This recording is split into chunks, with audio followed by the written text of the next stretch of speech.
Hello guys, welcome back to my YouTube channel. ನೀವೆಲ್ಲರೂ ಹೇಗಿದ್ದೀರಿ? ನೀವೆಲ್ಲರೂ ಚೆನ್ನಾಗಿದ್ದಾರೆ ಎಂದು ನಾನು ಭಾವಿಸುತ್ತಾ, ನನ್ನ ಎಲ್ಲ ಸಬ್ಸ್ಕ್ರೈಬರ್ಸ್ಗೆ ಹೊಸ ವರ್ಷದ ಹಾರ್ದಿಕ ಶುಭಾಶಯಗಳು. ಈ ಹೊಸ ವರ್ಷಕ್ಕೆ ನಾನು ಒಂದು ಸುಂದರವಾದ ಉರುಳಿ ಅಲಂಕಾರವನ್ನು ಮಾಡಿದ್ದೆ. ಇದು ಶ್ರದ್ಧೆ ಮತ್ತು ಶಾಂತಿಯ ಪ್ರತೀಕವಾಗಿದ್ದು ಮನೆಯಲ್ಲಿ ಧನಾತ್ಮಕತೆಯನ್ನು ಹಾಡುತ್ತೆ.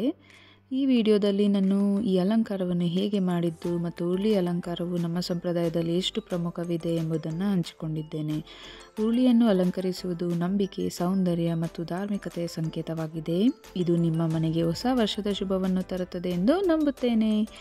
ಈ ವಿಡಿಯೋಗೆ ವಾಯ್ಸ್ ಓವರ್ ಮಾಡಲು ಯೋಚಿಸಿದ್ದೆ, ಆದರೆ ಸಮಯದ ಕೊರತೆಯಿಂದ ಇದನ್ನು ಇವತ್ತು ನೇರವಾಗಿ ಅಪ್ಲೋಡ್ ಮಾಡುತ್ತಿದ್ದೇನೆ. ನಿಮ್ಮೆಲ್ಲರ ಸಪೋರ್ಟಿಂದ ನಾನು ಈಗ 8,000 ಸಬ್ಸ್ಕ್ರೈಬರ್ಸ್ನ ಹೊಂದಿದ್ದೇನೆ. So I am very thankful to you guys. ನನ್ನ ವಿಡಿಯೋಗಳನ್ನ ನೋಡ್ತಾ ಇಷ್ಟಪಡ್ತಾ ನನ್ನ ಚಾನಲ್ಗೆ ಸಪೋರ್ಟ್ ಮಾಡ್ತಿದ್ದೀರಾ. ನಿಮ್ಮೆಲ್ಲರಿಗೂ ಆರೋಗ್ಯಕರ, ಸಂತೋಷಕರ ಮತ್ತು ಸಮೃದ್ಧ ಹೊಸ ವರ್ಷವಾಗಲಿ ಎಂದು ನಾನು ಬಯಸುತ್ತೇನೆ. ಸೊ ಈ ವಿಡಿಯೋನ ಸ್ಕಿಪ್ ಮಾಡದೆ ಕೊನೆವರೆಗೂ ನೋಡಿ, ಲೈಕ್, ಶೇರ್ ಮತ್ತು ಸಬ್ಸ್ಕ್ರೈಬ್ ಮಾಡೋದನ್ನು ಮರಿಬೇಡಿ.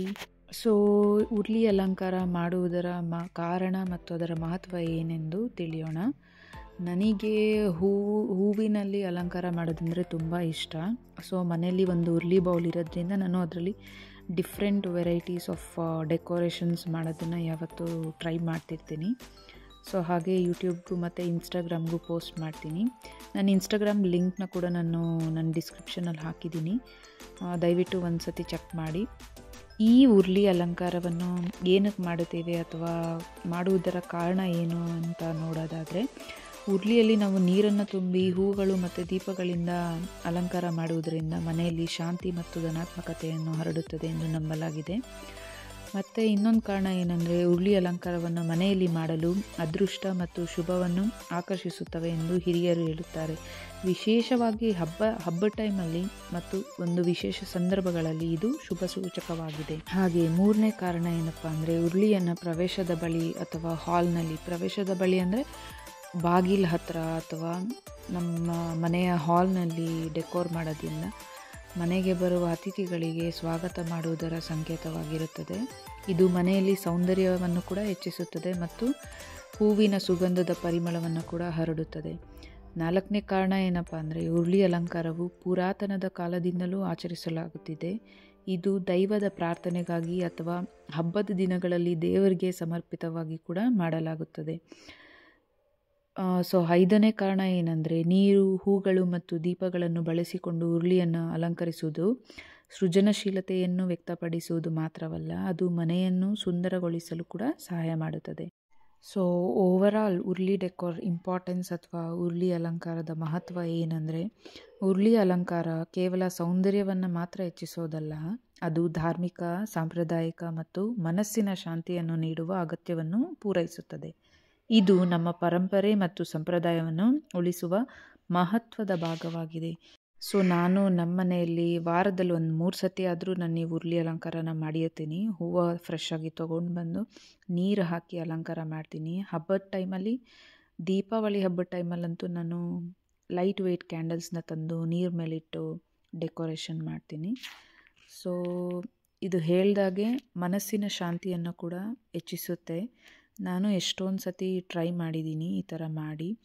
ಏನೋ ಒಂಥರ ಮನಸ್ಸಿಗೆ ಪೀಸ್ಫುಲ್ ಅಂತ ಅನಿಸುತ್ತೆ, ಸೂತಿಂಗ್ ಅಂತ ಅನಿಸುತ್ತೆ.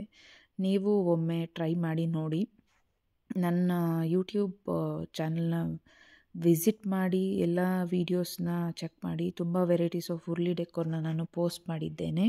ಒಮ್ಮೆ ನೀವು ಈ ಉರುಳಿ ಅಲಂಕಾರನ ಟ್ರೈ ಮಾಡಿ. ನಾನು ನಿಮಗೆಲ್ಲರಿಗೂ ನ್ಯೂ ಇಯರ್ ವಿಶಸ್ನ ತಿಳಿಸೋದಕ್ಕೋಸ್ಕರ ಈ ರೀತಿ ಒಂದು ಪ್ರಯತ್ನವನ್ನು ಮಾಡಿದೆ.